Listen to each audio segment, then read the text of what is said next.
Plan to offset those funds by slashing an equal sum from the IRS, which recently got a budget boost in President Biden's Inflation Reduction Act. Here's the newly minted House Speaker explaining why he chose to do this. I did not attach that for political purposes, okay? I attached it because, again, we're trying to get back to the principle of fiscal responsibility here.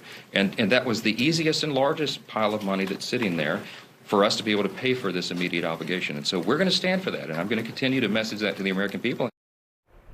Now, this move is a non-starter for a lot of Democrats who would point out the fresh IRS funds have already brought in nearly $200 million in tax revenue that millionaires owed.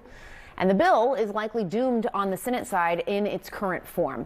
I want to bring in Democratic Congressman from Massachusetts, Jake Auchincloss. Congressman, great to have you on. Thanks so much for making time. We just walked through what you all are going to vote on later today. House Speaker Mike Johnson choosing to link that Israel funding with those steep cuts to the IRS. And critics have said he's politicizing emergency aid. How do you plan to vote on this issue? Thanks for having me on, Jessica. I strongly support Israel. I'm voting no on this bill because it's not a bill to support Israel. It's a clumsy political stunt by an amateur speaker who's already in way over his head. The president has dismissed it out of hand with the veto threat. Senator McConnell, Senator Schumer have dismissed it out of hand because it's not serious. I mean, for one, even though he talks about fiscal responsibility, the nonpartisan Congressional Budget Office has already been clear that this will increase the federal deficit. This is not even an offset. What it is a condition. This is conditioning Israel's security for the first time in American history, and I do not support conditional security aid to Israel. It will establish a dreadful precedent where every time Israel needs American support, it will be tied to the whims of American domestic politics. It is unserious, but unfortunately, it is part of a broader pattern from this rookie speaker, where he is doubling down on MAGA extremism as opposed to a bipartisan path forward for governance. For example, after the horrendous mass shooting in Lewiston, Maine, he has rejected calls for bipartisan gun safety legislation and has offered thoughts and prayers instead. Similarly, he's now playing politics with Israel. And Congressman, I just want to go back and remind everyone, you saying here that you plan to vote no on this. You also represent one of the most heavily Jewish populated districts in the country. You yourself are Jewish. What will you say to constituents who may see this, despite your explanation that you just laid out, as a vote against Israel? It's not a vote against Israel because this bill will never become law. The president has issued a veto threat. Both Senator McConnell and Senator Schumer have been clear it will never be introduced in the Senate.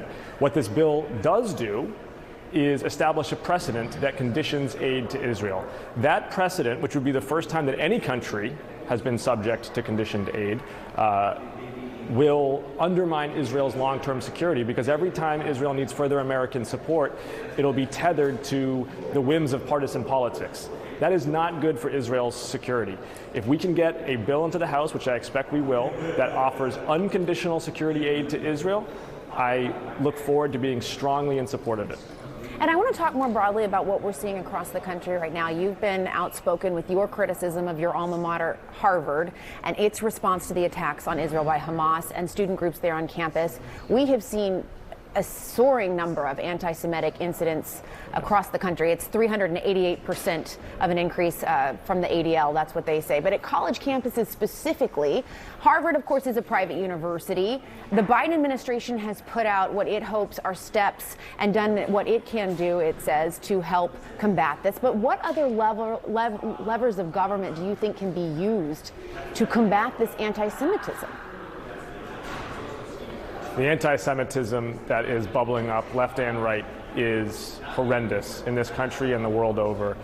Members of the Knesset yesterday were shown videos from October 7th uploaded by Hamas that are heretofore unseen by the public. And these members of the Knesset in Israel left that room in tears. Some of them reportedly had to take tranquilizers because they saw videos of children begging for their lives, and even worse.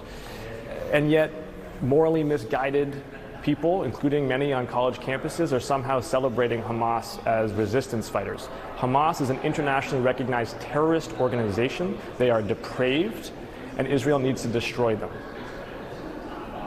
And I also want to get your reaction to something one of your colleagues said on the floor about Palestinian civilians in Gaza. This is Florida Representative, Republican Brian Mast. We'll listen to him.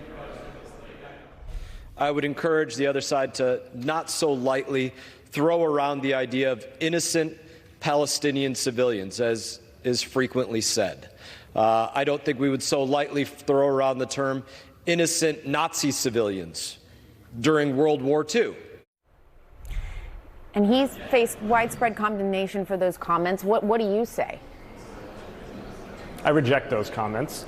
There are 2 million people living in Gaza Strip, half of whom are children. Of course, they are innocent people. And of course, the Israeli Defense Forces need to uphold the law of armed conflict. I would add, though, that Hamas should ascribe to the law of armed conflict, which it has heretofore refused to do. And that would mean releasing the hostages unconditionally. That would mean making a distinction between combatants and civilians by no longer using Palestinian people as human shields. That would mean that Hamas would have to fight the Israeli Defense Forces without incurring devastating civilian casualties. So any calls for IDF to obey the law of armed conflict, which they are, need to be paired with exhortations to Hamas, which has heretofore rejected any international law, to also uphold the law of armed conflict. All right, Congressman Jake Auchincloss, thanks so much for making time. We appreciate it. Appreciate it. Boris?